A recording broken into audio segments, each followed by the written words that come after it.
Hold up.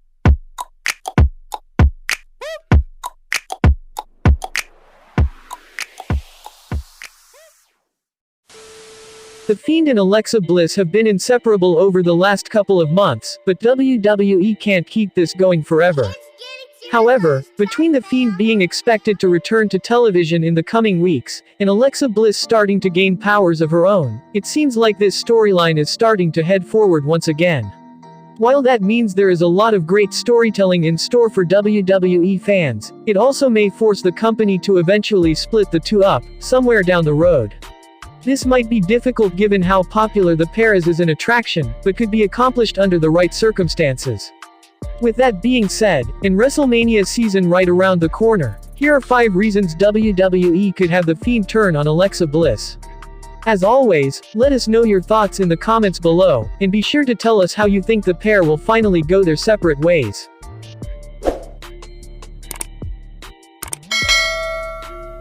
Number 5. The Fiend no longer needing Alexa Bliss. How much longer will the Fiend need the services of Alexa Bliss? While the two seem destined to run the Firefly Funhouse for the foreseeable future, there will come a time when they are simply no longer useful to each other. The question is, who will overstay their welcome first? It is possible for Bliss to no longer need the Fiend, but the more interesting scenario would be the reverse. What would happen to Bliss once the Fiend abandons her? What will the long-term effects of his influence be, and how will WWE incorporate that into Bliss's new personality?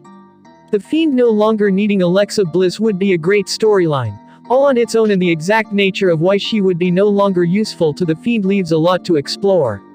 Number 4. Alexa Bliss costs the Fiend an important match. One of the easiest ways for WWE to create issues between the Fiend and Alexa Bliss is for the former women's champion to cost her new friend an important match. Not only will this force the character into weighing up the pros and cons of his partnership with Bliss, but it also allows her to slowly become a babyface again. The problem with this scenario, though, is that it would almost have to happen during a title shot or number 1 contenders match. While that might sound like a simple way for the Fiend to be protected in defeat, fans will be angry if WWE doesn't find a way to get the character back into the title picture.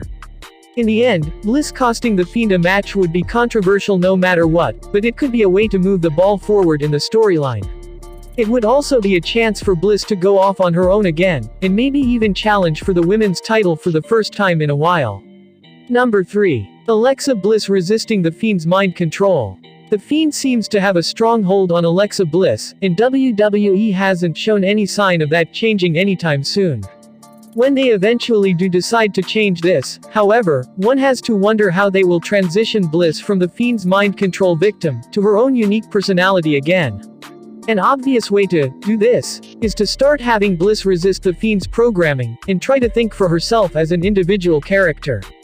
Not only will this create an eventual payoff where Bliss finally breaks the spell, it also gives fans a solid reason to root for her as she separates herself from the Fiend. WWE having Bliss fight the Fiend's control could end up being some of the best storytelling they have produced in years. It might even be enough to move the needle forward when it comes to viewership. It all really comes down to how the company tells the story, and how believable it is when put together. Number 2. Bliss falls in love with the Fiend. Remember when WWE had everyone thinking Alexa Bliss was in love with the Fiend after she tried to kiss him? Although it was just a short moment in screen time on a throwaway episode of SmackDown, it was enough to hook fans on the idea of WWE wanting these two to become a couple. Unfortunately for fans everywhere, that never ended up happening, and the pair would take on more of a friendship type of role.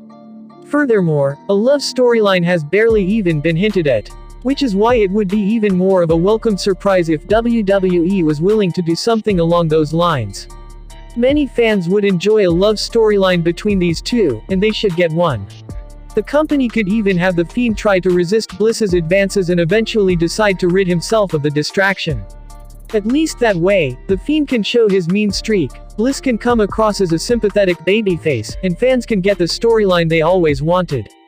Number 1. WWE trying to make Alexa Bliss the new Sister Abigail. What if WWE had Alexa Bliss do the unthinkable to the Fiend, and tried to replace Sister Abigail? Not only would that create instant tension between the Fiend and Alexa Bliss, it also gives the company the chance to tell the full story of the Fiend's guiding light in this world.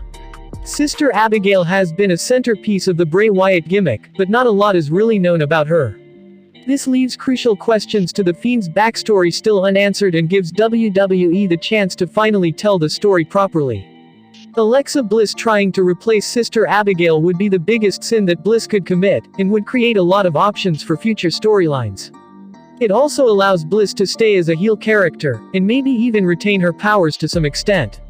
That last part might sound like a stretch, but it all depends on the rules of the Fiend's powers, and how long they affect other people.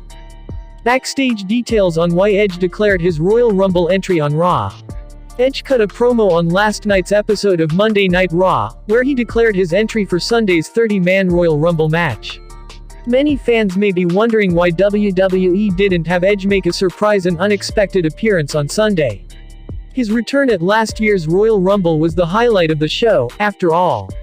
According to Fightful Select, WWE decided to just have Edge make the announcement on Raw because there won't be any fans in attendance at the Royal Rumble. Fightful's report stated that if WWE were to have fans at the Royal Rumble, there's a good chance that he would have been held off. But with no fans at Tropicana Field this Sunday, WWE simply opted to have Edge reveal the big news 6 days ahead of the event. Instead of having fans, WWE will once again use the Thunderdome concept. Their plan is to have upwards of 25,000 fans for both nights of WrestleMania 37, April 10 and 11, at Raymond James Stadium in Tampa Bay, Florida. It's unclear at this time if WWE will have fans back at any shows before WrestleMania. Following a 9-year retirement, Edge made a thrilling and unforgettable in-ring return at last year's Royal Rumble. He made it to the final 3, before getting eliminated by Roman Reigns. The 2010 Royal Rumble winner has been sidelined since June, having suffered a torn triceps injury during his match against Randy Orton at Backlash. Fast forward 7 months later, and the rated R superstar is ready for another dramatic return. This was the right call. Edge's return at last year's Royal Rumble led to one of the greatest crowd reactions in WWE history. It simply won't be the same without thousands of screaming fans in attendance, so it was the right decision to have Edge declare his entry on Raw. It made last night's show that much better, and there's even more excitement now for the event that's just 5 days away. Personally, I say, thanks for watching. If you like the video, please hit the like button. If you want to see more videos, hit the subscribe button, and if you have something to say, please leave a comment. Oh, let me up with a bright smile on now. Put me in the dark, so won't get lost now. To the moonlight, eyes you